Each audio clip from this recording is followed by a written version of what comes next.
ये है Taiwan, China से तकरीबन 130 मील दूर, दुनिया का सबसे स्ट्रेटेजिकली इम्पोर्टेंट आइलैंड, जो इस वक्त पूरी दुनिया की निगाहों का मरकज बना हुआ है।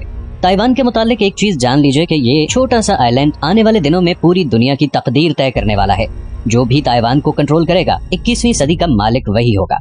ऐसा क्या राज है इस 2 करोड़ की छोटी सी आबादी वाले मुल्क में कि आज दुनिया की 2 बड़ी सुपर पावर्स इसका कंट्रोल हासिल करना चाहती हैं और इसके लिए वो किसी भी हद तक जाने को तैयार हैं। अभी हाल ही में ताइवान और चाइना के दरमियान पॉलिटिकल टेंशन बहुत ज्यादा बढ़ गई है और अगर चाइना और ताइवान के दरमियान जंग शुरू हो गई तो इसके वो असरात होंगे कि लोग रशिया, यूक्रेन तो क्या वर्ल्ड वॉर 2 को भी भूल जाएंगे, क्योंकि ताइवान के मुतालिक 2 ऐसे फैक्ट्स हैं जो ज्यादातर लोग जानते ही नहीं। ताइवान की हिस्ट्री की बात करें तो ताइवान पर हजारों साल से बीजिंग में मौजूद चाइनीज क्विंग डायनेस्टी की हुकूमत रही है। फिर 1895 में जापान ने ताइवान पे कब्जा कर लिया और अगले 50 साल तक उस पे हुकूमत की। लेकिन वर्ल्ड वॉर 2 के आखिर में जापान को ये आइलैंड चाइना को वापस करना पड़ा। इस दौरान चाइना में माओ जेतुंग के कम्युनिस्ट और चिंग काई शेक के नेशनलिस्ट के दरमियान एक जबरदस्त सिविल वॉर शुरू हो गई। कम्युनिस्ट ये जंग जीत गए और 1949 में पीपल्स रिपब्लिक ऑफ चाइना वजूद में आ गया। दूसरी तरफ नेशनलिस्ट चाइना से भागकर ताइवान आ गए और तब से लेकर आज तक ताइवान उन नेशनलिस्ट्स के कंट्रोल में ही है। और 1945 में शुरू होने वाली ये सिविल वॉर अब इंटरनेशनल जियोपॉलिटिक्स का एक इंतहाई इम्पोर्टेंट हिस्सा बन चुकी है। एक तरफ ताइवान है जो अब एक डेवलप्ड वेस्टर्न ओरिएंटेड कंट्री बन चुका है, जो कि किसी भी हाल में चाइना की कम्युनिस्ट पार्टी के कंट्रोल में नहीं जाना चाहता, और दूसरी तरफ चाइना है जो अभी भी ताइवान को अपना हिस्सा मानता है। और अगर मैं प्रेसिडेंट शी जिनपिंग की रिसेंट स्पीच को कोट करूं तो ताइवान को दोबारा बीजिंग के कंट्रोल में लाना चाइना का एक हिस्टोरिक मिशन है और इस मिशन को पूरा करने के लिए चाइना किसी भी हद तक जा सकता है। लेकिन क्या वाकई चाइना ताइवान पे अटैक करेगा? और क्या अमेरिका, जो कि ताइवान का अनऑफिशियल प्रोटेक्टर है, ये सब होने देगा?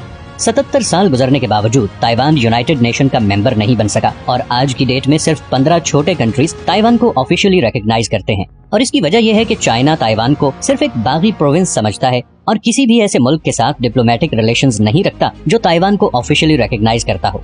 अब चाइना 1.5 अरब की आबादी के साथ दुनिया की दूसरी बड़ी इकोनॉमी है और इसीलिए सारी दुनिया, इवन के अमेरिका भी इस इशू में पब्लिकली चाइना को सपोर्ट करता है और ताइवान को इंडिपेंडेंट स्टेट रिकॉग्नाइज नहीं करता। लेकिन दूसरी ही तरफ अमेरिका ताइवान का सबसे बड़ा अनऑफिशियल सपोर्टर भी है, बल्कि अमेरिका अब तक अरबों डॉलर के हथियार ताइवान को बेच चुका है, जिसमें हेलीकॉप्टर्स, जेट्स, मिसाइल्स और सबमरीन्स शामिल हैं। अमेरिका के बहरी जहाज भी हर महीने में एक दफा ताइवान स्ट्रेट में जरूर पेट्रोल करते हैं। अमेरिकन प्रेसिडेंट जो बाइडेन ने अभी पिछले अक्टूबर में ही ये पब्लिकली कहा कि अगर चाइना ने ताइवान पे हमला किया तो अमेरिका उसे हर हाल में डिफेंड करेगा। लेकिन अमेरिका ताइवान के लिए चाइना जैसी स्ट्रॉन्ग मिलिट्री से टक्कर क्यों लेगा? इसकी सबसे पहली वजह है चाइना की जोग्राफियाई हकीकत। चाइना के पास 14,000 किलोमीटर लंबी दुनिया की 10वीं बड़ी कोस्ट लाइन है जो पैसिफिक ओशन को टच करती है। चाइना की आधी से ज्यादा आबादी इन्हीं साहिली इलाकों में रहती है। दुनिया के बड़े पोर्ट सिटीज जैसे कि हांगकांग, शेंजन और शंघाई वगैरह इसी कोस्ट लाइन पे हैं और ये शहर चाइना की इकोनॉमी को बाकी दुनिया की सप्लाई चेन से कनेक्ट करते हैं और यहीं से सारी दुनिया को चाइना अपनी चीजें एक्सपोर्ट करता है। लेकिन इन सारे रास्तों में छोटे छोटे आइलैंड हैं जैसे जापानीज आर्किपेलागो, रियूको आइलैंड और फिलीपींस वगैरह, जिनकी वजह से ऐसे चोक पॉइंट्स बने हुए हैं। चाइना की बदकिस्मती ये है कि ये सारे आइलैंड्स अमेरिका के इन्फ्लुएंस में हैं, यानी ये उसके दोस्त हैं। तो चाइना के सारे समुद्री जहाज असल में उन चोक पॉइंट से गुजर कर जाते हैं जो उसके सबसे बड़े दुश्मन अमेरिका के कंट्रोल में हैं। और ये सब अमेरिका ने बहुत इंटेंशनली 1950 में डिजाइन किया था, जब कम्युनिस्ट पार्टी ने चाइना पे कब्जा किया था। अमेरिका का इस पॉलिसी बनाने का मकसद था ईस्टर्न पैसिफिक ओशन में अपना कंट्रोल और डोमिनेंस बरकरार रखना। अब चाइना के साथ किसी भी कॉन्फ्लिक्ट की सूरत में अमेरिकन नेवी और उसके ये दोस्त आइलैंड्स ये चोक पॉइंट्स ब्लॉक कर सकते हैं और ऐसा कदम पूरी चाइनीज इकोनॉमी को घुटनों पे ले आएगा। इसीलिए ताइवान अमेरिका और चाइना दोनों के लिए बहुत ही इम्पोर्टेंट पॉइंट है। और अगर फर्ज करें कि चाइना ने ताइवान पे कब्जा कर लिया तो न सिर्फ अमेरिका की एक बहुत बड़ी आउटपोस्ट हाथ से निकल जाएगी, बल्कि चाइना के लिए बाकी पैसिफिक ओशन के आइलैंड्स पे कब्जा करना भी आसान हो जाएगा। लेकिन ये तो सिर्फ पहली वजह है जो ताइवान को इतना खास बनाती है। दूसरी वजह शायद इससे बहुत ज्यादा इम्पोर्टेंट है। ताइवान दुनिया में सबसे ज्यादा सेमीकंडक्टर चिप्स बनाने वाला मुल्क है। ये वो चिप है जो तमाम सिविलियन और मिलिट्री टेक्नोलॉजी में यूज होती है, जैसे कि स्मार्टफोन्स, कंप्यूटर्स और मिसाइल डिफेंस सिस्टम वगैरह। पूरी दुनिया की तकरीबन 65% सेमीकंडक्टर चिप्स ताइवान में बनती हैं। ताइवान सेमीकंडक्टर मैन्युफैक्चरिंग कंपनी, जिसे TSMC कहते हैं, दुनिया में सबसे बड़ी सेमीकंडक्टर चिप्स बनाने वाली कंपनी है।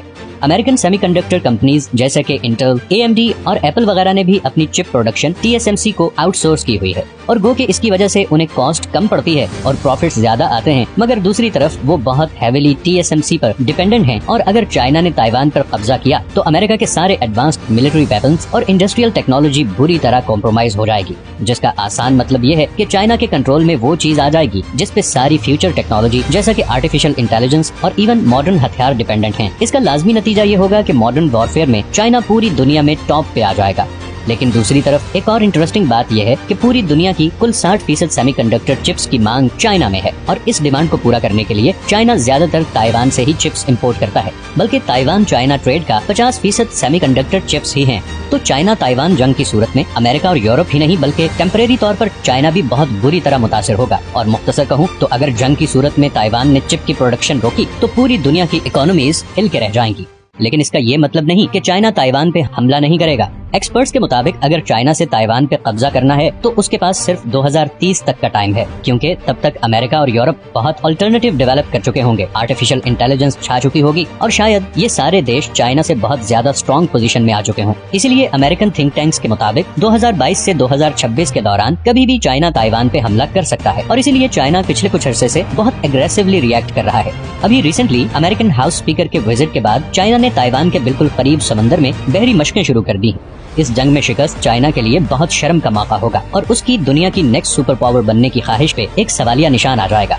दूसरी तरफ इसमें कामयाब होना अमेरिका और उसके एलाइज का हौसला तोड़ देगा और एशिया में चाइना की बर्तरी कायम हो जाएगी। और सिर्फ यही नहीं बल्कि अमेरिका और यूरोप उस एडवांस सेमीकंडक्टर चिप से भी हाथ धो सकते हैं जो फ्यूचर टेक्नोलॉजी की है। इस जंग की सूरत में बाकी दुनिया के मुल्क क्या रिएक्ट करेंगे ये तो वक्त ही बताएगा। लेकिन एक बात तो यकीनी है कि इसके असरात रशिया यूक्रेन वॉर से कहीं ज्यादा खतरनाक होंगे और ऐन मुमकिन है कि अगर दूसरे मुल्क ताइवान की मदद को आए तो एक वर्ल्ड वॉर शुरू हो जाएगी।